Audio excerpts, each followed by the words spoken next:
लोकशाहीचा बुलंद आवाज, रिपब्लिकन वार्ता महाराष्ट्र।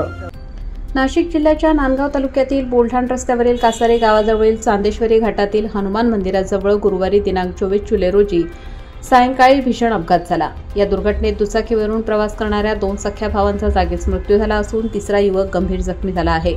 अपघातात मृत्यू पावलेले दोघे भाऊ राहुल बाळू घोडके वय 25 वर्ष आणि रोहित बाळू घोडके वय 21 वर्ष हे मूळ अकोले गर्दनी जिल्हा अहिल्यानगर येथील रहिवासी होते। ते आपल्या मामाकडे राहून मागील 4 वर्षांपासून नांदगाव तालुक्यातील कासारी गावात शेती मजुरी करत होते।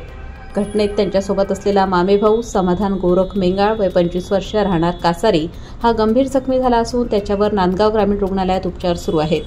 घटनास्थळी मिळालेल्या माहितीनुसार इंडियन गॅसचा सिलेंडर भरलेला ट्रक क्रमांक MH41 AU 8525 बोलठाणहून नांदगावकडे जात असताना समोरून येणाऱ्या दुचाकी क्रमांक MH41 BQ 1723 होंडा मोपेड आणि ट्रकमध्ये जबर धडक झाली। या धडकेत दुचाकीवरील दोघा भावांचा जागीच मृत्यू झाला।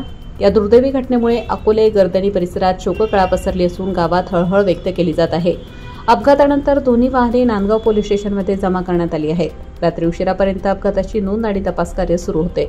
या प्रकरणाचा तपास नांदगाव पोलीस ठाण्याचे पोलीस उपनिरीक्षक संतोष पाळकर हे करीत आहेत। रिपब्लिकन वार्तासाठी नांदगाव प्रतिनिधी Muktaram Bagul, Nashik. Subscribe now and press the bell icon. Never miss an update.